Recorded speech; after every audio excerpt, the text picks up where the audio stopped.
Hello, and welcome to Awaken, where we share insights to the connection between science and spirituality for self-discovery, joy, and freedom.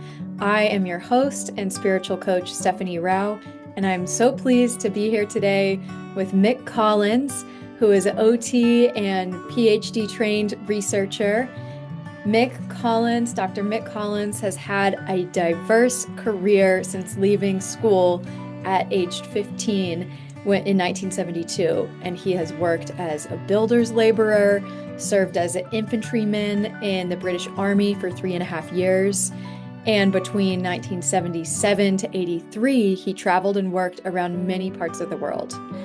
From 83 to 86, he lived in a Tibetan Buddhist monastery where he experienced a spiritual emergency.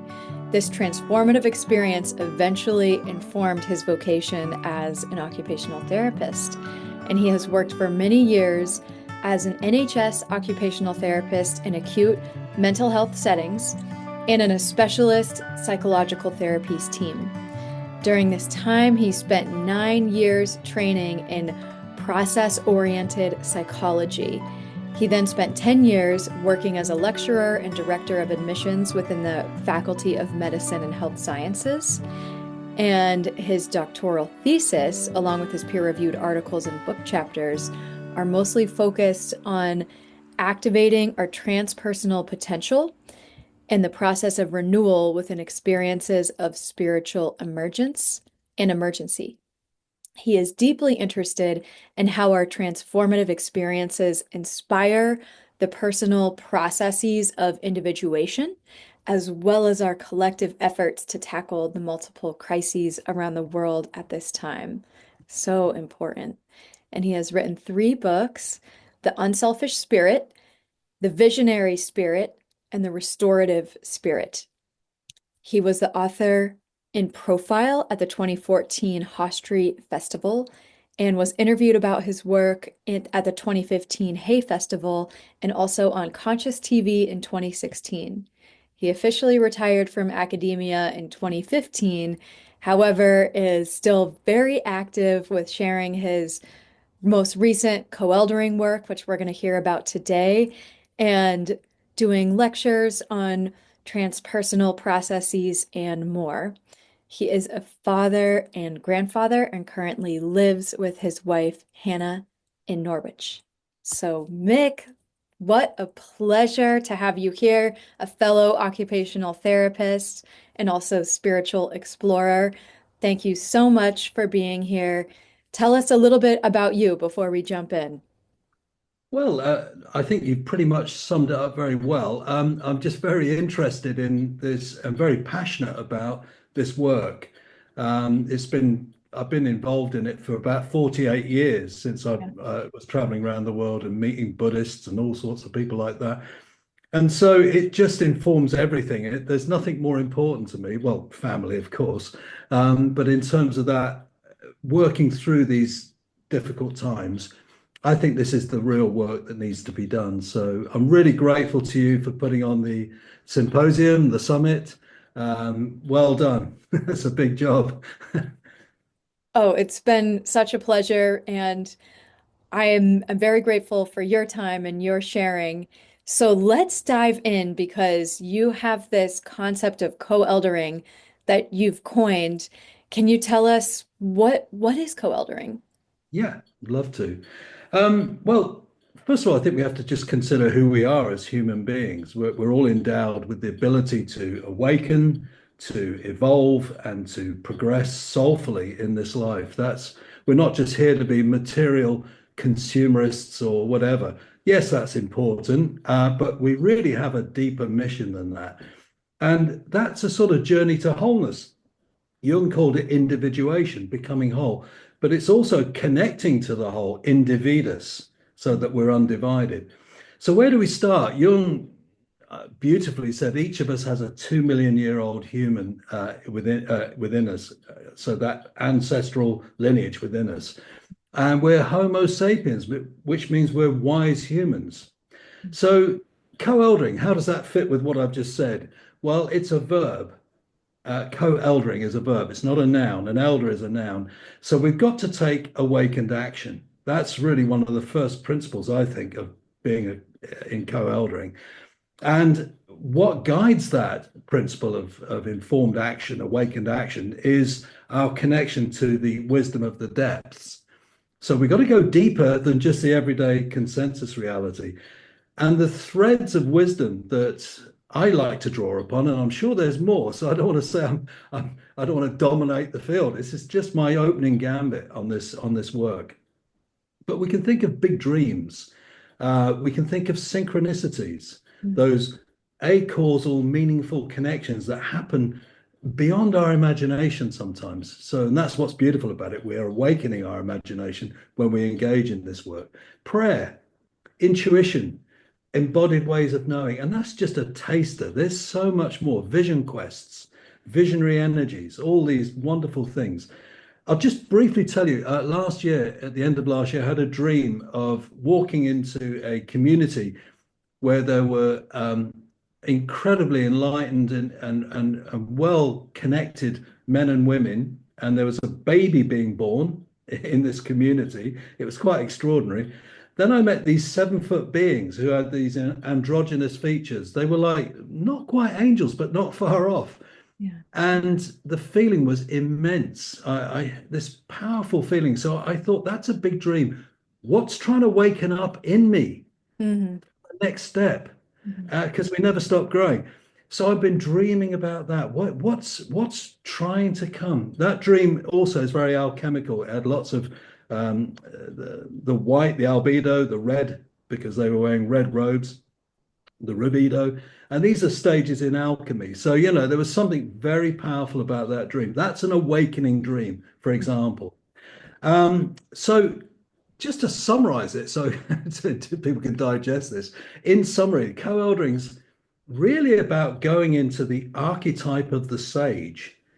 Yeah. The sage is the wise element within all of us. We can't own the archetype because it belongs to everyone. It's not personal, it's transpersonal. So we're now touching into the archetype of the sage. And it means honoring that deep sacred heritage that human beings are connected to. And we see that in indigenous wisdom, spiritual traditions, and all these things that wake us up to this bigger, deeper reality. So co-eldering's in that sort of scene, if you wish. That's the kind of scene of co-eldering. I don't know if that sort of it gives a fair summary.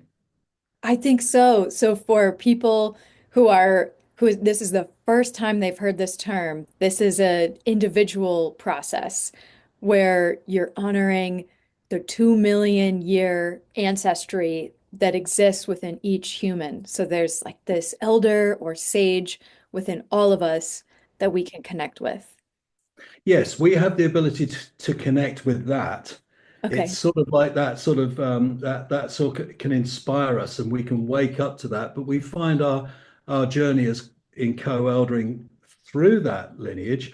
But then me and you, like the co-elder in you and the co-elder in me, we sort of start to dance around that a bit, like what you're doing. What Yeah. you're doing is co-eldering. You're helping people to really step into something, Yeah. and you can do that for me, and I can do that for you. So, yes, but I think you summarized it very well. Thank you. Beautiful. Okay, thank you. So I see the layers where there's almost a matrix effect of within yourself and then also activating the awakened self in others through more Yes, of a collective sort of awakening. yes, Yes. absolutely. Beautiful. Beautiful. Absolutely. Thank you. So you talked about awakening quite a bit and talked about miracles. Tell us more what you mean by miracle. Well, yeah, it's an interesting one, isn't it? Because we tend to see it as almost biblical, a biblical epic that none of us could ever do apart from great figures like Jesus or Buddha or something like that. But in a way, the miracle of life, the miracle of oneness, we're all in this together. There's no separation. So that's a miracle in its own right. And I'll talk a little bit about Jung in a minute in that respect. But it's like we are, for instance, living alchemy. Each one of us is an alchemical sort of miracle, if you wish, Mm. when you think there's 50 trillion cells within you and within me, thereabouts. And anyone who's studied physiology will know that these cells have a very, so the cells that form our visual cortexes are different to the cells that create the elasticity in our veins. Yeah. How incredible that this is happening within us. And then those cells, they replicate every 7 to 10 years. So Yeah. there's a process of apoptosis, cell death, and autopoiesis, which is self-creation, self-creation. Yeah. So there's this kind of process of self-organization that's constantly happening, Hmm. being alchemized. So, wow, isn't that a miracle?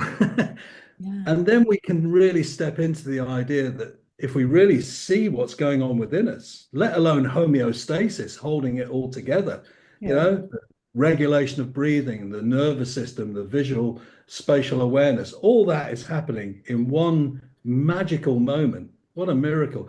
But so the earth is regulating, Yeah. and so the cosmos is regulating, and we're in this interconnected Mm. field, this miracle of oneness. So when you look at it from that perspective, it's almost awe-inspiring and jaw-dropping. You're just in this incredible thing. So from the perspective of the wisdom traditions, we'd say then that all life is holy, Mm. everything. So we're looking then at minerals, we're looking at plants, Mm. animals, humans, and spirits. For those that have got mediumistic abilities, why not? So it shows us how interconnected and sacred everything is. And if all life is holy, then something like the miracle aligns us with the divine. So we wake up to a different sensibility. We Mm. don't just think, oh, I've now satiated my hunger. I've got my shopping in for next week and I've paid my bills. I'm just going to kick back. Yeah, there's nothing wrong with that. But what about actually remembering what we're in? And so a good example of this is synchronicity. Sometimes we might be getting a bit complacent, and then life has a way of throwing something in our path which wakes us up. This is all about awakening, isn't it? Mhm. And synchronicity is when an inner process meets an external circumstance. So I've had lots of examples through dreams, all sorts of experiences, but I'll give you one very brief one. I was in a very difficult position financially many, many years ago. And, I had responsibilities and I didn't have the means with which to support myself. I was deeply on the spiritual path. I didn't ask for any money. I just thought, how am I going to get through this? And a substantial amount of money was sent to my bank account. And being a practitioner, a spiritual practitioner, I let them know that this money had come in and that they should take it back because I haven't earned it and I've not. And they said, thank you very much. Nothing happened. So I rang them again and they said, oh, yes, thank you very much. Nothing happened. And then I thought, oh, maybe this is the answer to my prayer. So I just left it. And I thought, do you know what? I've tried to give it back and nobody wants it. So I Yeah. think it's meant for me. And it saved so much Mm. difficulty. It was unbelievable. So I got through that situation. And I didn't ask for the money, but I was very full of gratitude Sure. after I received it. So I think a miracle then is a connecting principle that really is part of that awakening us. And if all life is holy, then that miracle is bringing us to the sacrament of love. It's really waking up that love that somehow, yeah, bad things happen, difficult things happen, but when we really are aligned, also magical and miraculous things can happen. Yeah. So there's my summary of what I think a miracle is in relation to the co-eldering sort of idea. They kind of go together nicely. Absolutely. You're waking something up in my own way of processing it where it connects in terms of starting to zoom out and see how connected we are with other people by looking at like, okay, a cell is one cell, but it makes up an organ. Organ Yeah. is one organ, but it makes up an organ system. An organ system is one system and it makes up a body. Yeah. A human is in one body, but it makes up a family, community, etc. So it's like this remembrance of oneness Yeah. with everything. And that remembrance can, as you said, can kind of bring into alignment our Mm. connection to divine, to everything around us, and it sounds like open us up to miracles and to awakening. That's what I'm hearing from you. Yeah, well said, and a lovely summary. And if we really went deep, I mean, I did a talk somewhere online for a University of New Buckingham last year.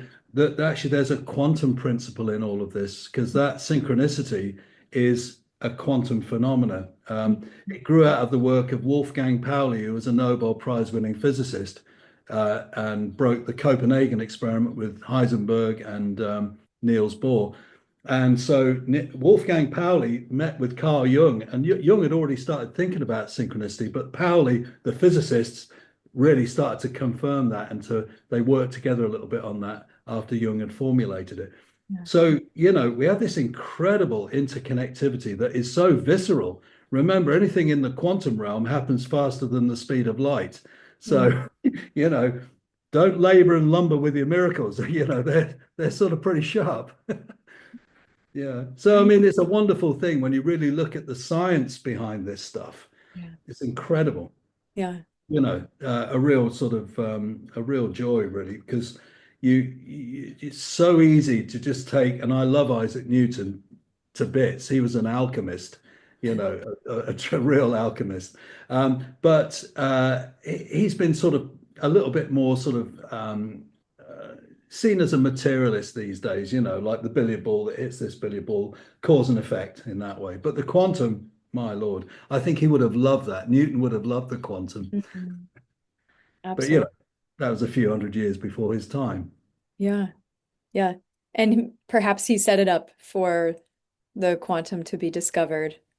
He played his part. Yeah. Yeah.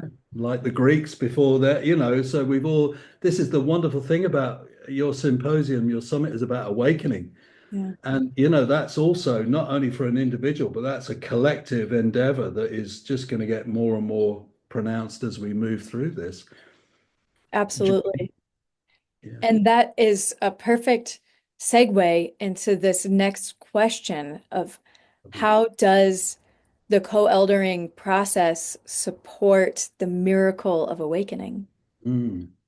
Yeah, well, it's a good question in terms of so how do these two come together? Yeah. Is a way, is what you're saying. And the way I formulate that is like I think we're on a pilgrimage of purification, Mhm. and I don't mean that we're all dirty, rotten people that need to tidy ourselves up. By purification, I mean refinement. Mm. We're on a process of refinement, and we have to do our shadow work, the stuff that sometimes gets tricky for us, or we might project onto other people some of our own splits and projections and limitations. We might do that. But when we actually reclaim those projections and start to pick up the energy of Mm. what the shadow holds, it becomes liberating, not sort of oppressing. And then that moves on to the sacred work. So the shadow work and the sacred work is part of this great purification. It's what the Hopi Indians are referring to this time as the great purification. So there's a kind of an alchemy in that which is extraordinary. And, this is sort of where co-eldering really comes into its fore, where we can help and assist each other in that awakening. So Mm. if I'm working on that in myself and somebody phones me and says, I just had a really tricky situation, step up, step in and try your best. I mean, we can't be that for the whole world, but if enough of us did it, it would change something quite radical. So I think co-eldering is co-creative and cooperative. It's got those two elements to it, which make it very dynamic. I think it's also part of this miracle of awakening that we're talking about, connects to deep, transformative, and engaged processes of living, which are in the service to wholeness. So we're really thinking about the bigger picture here. Yes, waking up to our own wholeness, but also in the collective, because the challenges we're facing at this time need something different to what we've had, i.e., rampant individualism that's Mm, taken us into separation, a cul-de-sac of mm, complete deterioration. Let's pick up the wholeness and be different citizens by virtue of our own renewal and our collective renewal. So that's where I kind of see the miracle. That's the juice. That's where we can squeeze out the juice of this co-eldering and the miracle of awakening. And there's a lovely principle that fits very well with this, the golden rule. You'll find that in nearly every religion. The golden rule is to treat others as you'd wish to be treated. And you might say, well, that's a nice idea, but life's not like that until we get to the science of near death experiences, which have been rigorously and robustly researched. yeah. Skeptics have pulled the methodologies of these research projects to bits and found that it's incredibly robust. So we can take some faith that near death experiences, and particularly the life review, are giving us some ideas about what is important. Firstly, what isn't important. Nobody's ever had a situation in their life review where they've seen fame, wealth, or some other accoutrement that you've kind of wanted to gather for yourself is not important. What gets highlighted as important is how we treat others, animals, the planet, trees, or everything. If Mm, we treat that with those with care, that seems to be really highlighted as important. So the golden rule really is quite important. And the interesting thing, even when people see the consequences of their negative actions, i.e., when we've done things to others and hurt people, we actually experience how they felt in the mm, life review. This is quite powerful. But in that process, people are experienced as being held in love, not in judgment. mm, The only judgment seems to be that people haven't had time to work on their own forgiveness and their own purification process, working on their own shadow. They pass away, they see this, and then get quite upset. So there is some merit now in waking up before you die and yeah, working on this stuff. So when you pass over, that'll be a much more robust learning experience sure. rather than, oh, I wish I'd done life differently. Mhm, We can really wake up to that. So I think that's what a co-elder understands, that when you're co-eldering, if somebody says, oh, I did something quite difficult, is not to judge them because we're not going to be judged. So why would we judge someone? mhm, But to help them to learn, mm, help them and help them to grow, and ourselves too. We're co-eldering, so that applies to us as well as it does to other people. That we're really growing together. mm. That's how I see the miracle of awakening and co-eldering really um, you know, sort of being very interactive, actually, very important in that interactive element. Yes. I Yeah. just have one more question for you about Yeah. this that's very personal and is perhaps relevant to the clients that I work with that are like mostly women who are very open-hearted and giving, but Mm. self-sacrificing because of this confusion around how virtuous it is to give and not really understanding um, how to receive as well, and seeing in in modern Christianity the celebration, like how Jesus, the ultimate sacrifice, the ultimate show of love was sacrifice. And so I'm wondering if you can comment on how perhaps to approach co-eldering from a place of really honoring yourself as well as giving. Yeah, I think that's a brilliant question. What springs to mind straight away is Carl Jung, who Mm, I think was a fantastic person for really getting into what it takes to grow into wholeness. mhm, And he did a lot he wrote a lot and he saw a lot of clients. And I remember reading one day, a very well-to-do client was Jung cancelled her and said, "I can't do the important today. I've got something important's come up."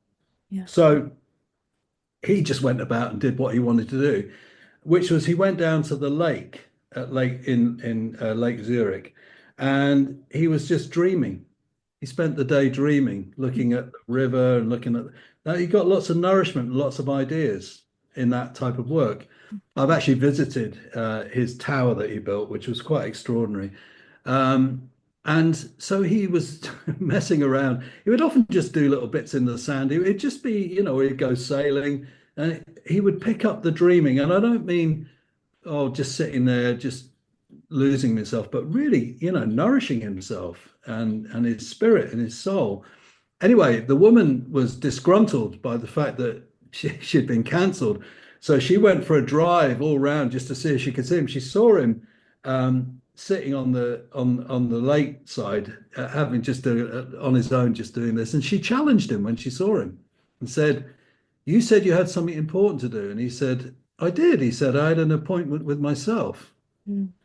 And and that really was amazing because it was saying, actually, if we just give, that's a fast track to burnout. And how can you awaken when you're burning out? Mm. But I also think that giving and loving and is important too. So it's getting the balance. Great. Mhm. And so I think that story really just illustrates it for me that somehow, yeah, there is work to be done. And yes, it does involve being available for others. We all do that if we've got a heart. But there comes a point where you also think, I need to nourish myself and I need to work on stuff. I need time for that. And Mm. that's not bad. That's important. Mm. Lovely. I think so Yes. anyway. Yes. So I really hear that, and it brings a lot of peace where it's not so polar of one way or the other way, but more of like a both, a both. Yes. And yes, you can honor yourself as a sustainability plan as well for giving. Absolutely. Oh, that's a nice way to put it. I like that. Yeah. And I'm always guided by the dreaming, which I don't mean dreaming as in the a whimsical way. I'm talking about this as being like the angel dream I just shared with you, Mm. that I saw these beings, these big beings. To me, that's a dream that's teaching me something. Their Yeah. poise and their equipoise was immense. Their Mm. presence was immense. And I keep thinking, what's trying to wake up in me with this dream? Now, I know one thing, if I go running off at 100 miles an hour all over the place doing everything, I'll never find out. I need to stop and I need to breathe and I need to follow little threads of things that are coming up. It might be I'm feeling exhausted or something like that. Right. Okay. Just take a step back and then just remembering that dream, which I do frequently, brings another level of energy. Mm. And it's a precursor to that trusting those miracle moments, which I think are always trying to come in synchronistically through big dreams, through intuitions, through embodied ways of knowing, all the things I said, where if you have palpitations and then you're talking about awakening, but you're ignoring your palpitations, what is that telling you? Yeah. So I think there is some real merit in stepping back. Great. Well, I know you have prepared a experiential sort of component, and I would be so grateful for you to guide us through that of what that Lovely. could look like to take a moment of peace. Okay, I'll do that. Thank you. And but could I just say one or two things about because since you that question, it's just made me think. Have Please. we got a couple of minutes for that? Yes. Well, it's funny because I think what we're talking about here, as I mentioned, Jung is there's the ego, which is the executive function, which you've got and I've got and everyone's got. But when the ego's in the driving seat, thinking that it's in control of life and our unconscious, we're in trouble. So Yeah. Jung had this idea of the self, a big self, the soul element. And when we get this work aligned more it correctly, the ego isn't self-serving, it's in service to something bigger. So that's why we got to stop and say, yeah, if my ego's driving me here, there, and everywhere, hang on a minute. What's that executive functioning doing? It's not, it's got no sense of the soul, Mm. so go back to the soul and then remember who you are at a soul level. You're a deep, profound, eternal being. That's it. That's critical to remember that. Use your imagination, use your intuition, use your intelligence, use your inspiration that comes as part of the waking up. These moments. I get mine first thing in the morning. They start popping up. Nothing to do with my ego. That's soul. It pops up. And so that miracle of awakening, if you wish, is about being sort of if the way I like to see it is that these are like momentary initiations Mm. where we get to experience and engage and evolve wisdom, Mm. which is deep. And when that wisdom is starting to take root, then we can put love in action. But then it'll be not at the sacrifice of ourselves, but as a movement of the bigger self. Yeah. And that's a different proposition to the ego-driven one. So I just wanted to frame that a little bit for my own sort of peace of mind. Thank you. Yes, very important. And I'm sure many listeners will appreciate that extra clarity. Thank you. Thanks, Steph. I appreciate you letting me pop it in. So here's a little exercise then. I think it'd just be a couple of minutes, and um, I guess people can rewind this and this recording and listen to this again if they wanted to. Yeah, Sure. in case they think that was too quick. But how much? Just a minute. How much time do we have? So I'm aware of. I won't rush it, but I won't overcook it. We have just about 10 minutes. Oh, lovely. Yeah. Great. Yeah. So let's just go into just dropping into our bodies and breathing and relaxing our shoulders and jaw and all the areas, the hips and the knees where we're tensed up, and just either sit or lie down. And let's call it drop into the dreaming. Just have a bit of time for yourself. The very thing that Steph said a minute ago, that sometimes we don't allow ourselves to have that time. Well, let's take it now for a few minutes. And I want you to bring to mind an aspiration. It could be one that you've been sitting on for a while, or it could just be one that's popping up as a result of this talk. But think of an aspiration that supports your awakening. Could be something creative, caring for others, animals, or nature. Could be about extending your learning. Could be charity work. Could be eco-activism. Could be any kind of community work that interests you. But just think of an aspiration that supports your journey of awakening. Could be taking more time for yourself to drop into this work.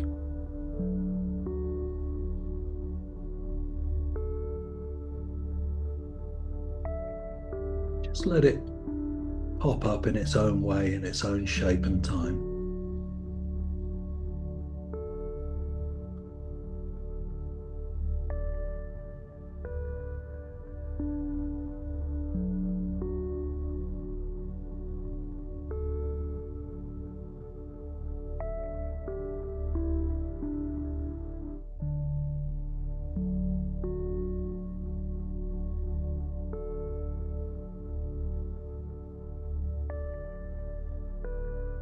And when you have a sense of that aspiration, just hang out with it for a minute and notice what inspires you about it.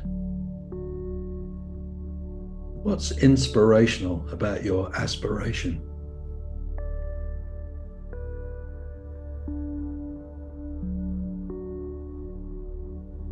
Could be a feeling. That might not be a word, could be an image.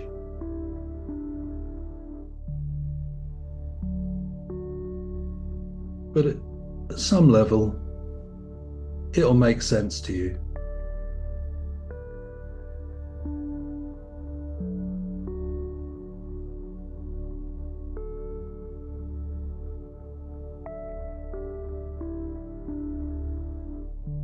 And you might have words and images, but that's okay. Just let whatever's come to you.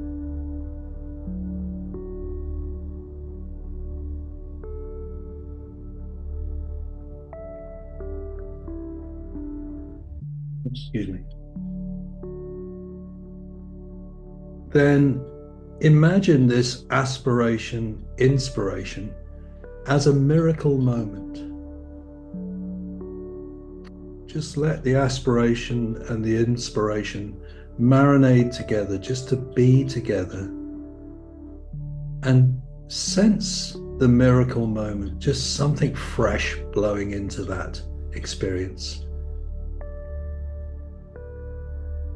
Something new, something that might have a particular feeling.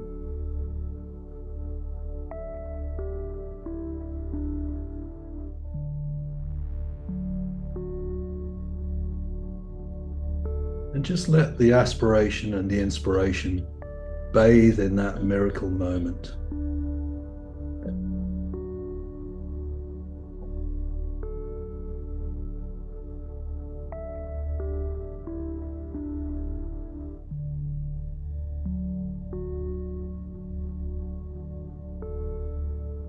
And just learn from that moment. Just see how that's bringing something to you, something new and fresh. Or if it's something you know from previous times, just look how it might be renewed by this miracle moment in the present moment, the here and now.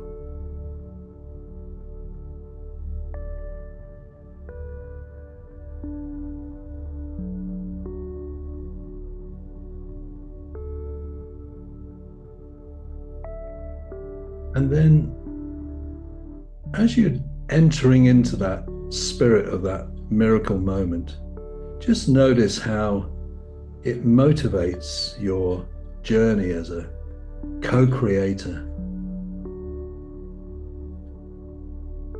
Here you are, co-creating with inspiration in the moment.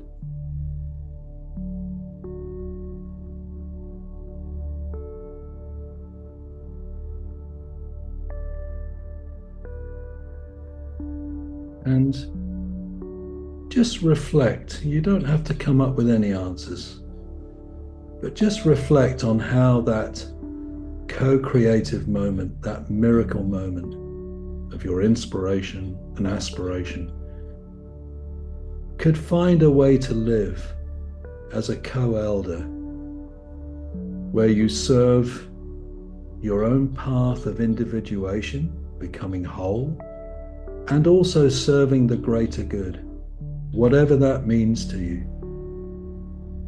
Whether that's regenerating land, whether it's regenerating community, being an artist, learning, teaching. Just notice how you are fulfilled in some way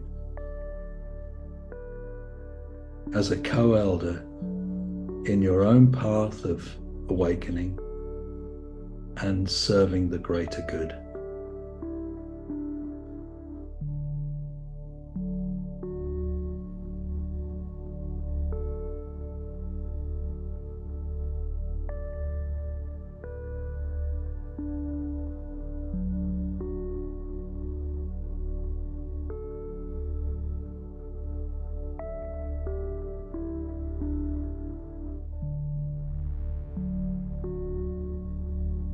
And as you're reflecting on that, you might just want to somehow find a way of anchoring that in your body. You could sense it somewhere in your body. It could be in your hands, your feet, or your heart, anywhere.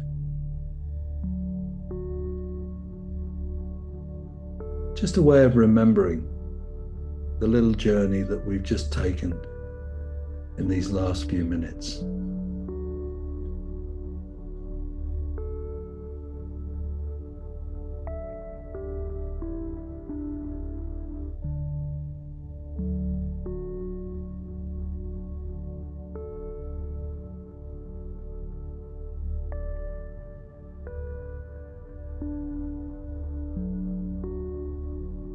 And just remember, you are a miracle.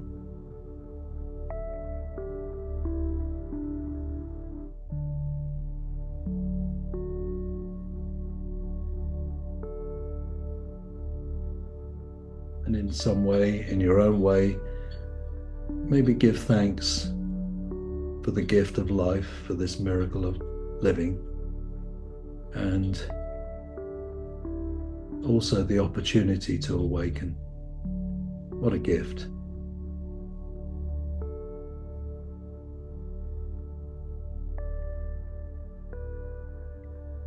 And when in your own time, you can just have a little stretch and whatever just helps you just to be present here and open your eyes and yeah.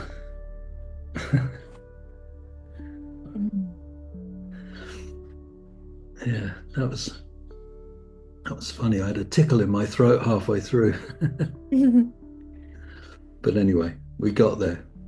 We did. And I want to share that was a really powerful experience for me of realizing how much my ego wants to succeed and Mm, how like there's this dance that happens with a little bit of letting go and trusting spirits and God and letting the dance happen. So yeah. that was really powerful for me to Oh, remember that and drop back into the dance.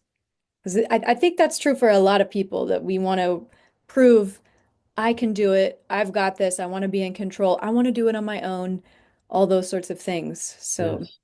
what a Funny. powerful experience. No, thank you. Well, I think you're doing great work, and I mean, you need a bit of fuel to put Yeah. on what you're doing. I mean, but I guess what you're saying is we also need to have a bit of openness for allowing other stuff to come in. Yeah. I'll give you a little illustration of that. I got to the end of last year, and yeah, I thought I need to refresh before the new year, so I did a little prayer. Hmm. And I stood in front of the books that I've written, and I thought, you know what? If you need to work a little bit more out in the world, I'm happy with that. I'm easy to go with that. Just letting you know I'm here and I'm willing. About 2 weeks later, I got five invitations to take part in various act things, and I thought that's I mean, and you're one of them. Yeah. So, it was just it's funny how it comes in and I let go of it too. I have no expectations of anything. We'll Mm. see what happens. And so, it's kind of there is a bit of that. I think you're right. It's a bit of doing the work and also allowing other things to come in. Yeah. Yeah. Yeah. Thanks Totally. for reminding us of that. Totally. Well, and thank you too for guiding us through. You're welcome. And for those who want to go deeper, has also prepared a really beautiful free gift that guides you through a deeper co-eldering experience in addition to this meditation. So you can check that out in the link that's associated with this interview. And I'm just so grateful for your time and getting to meet you. Thank you for being part of Awaken and Oh, sharing your teachings with us. thank you so much, Steph. Well, I think it's a great summit to be part of. I'm really delighted, and it's been great getting to know you. So thank you very much, and I hope and I wish everybody who's on the symposium a wonderful journey through it. I think it'll be quite something. Thank you for tuning in to this amazing interview as part of our Awaken series. I hope you found value. Check out the rest of the interviews on Awaken. Keep tuning in and please subscribe to Paradigm Expansions to stay in touch where we are doing more events like this, and we are all about dropping in to your heart, to your true self, to really, truly love your life. Thank you for joining. See you on the next video.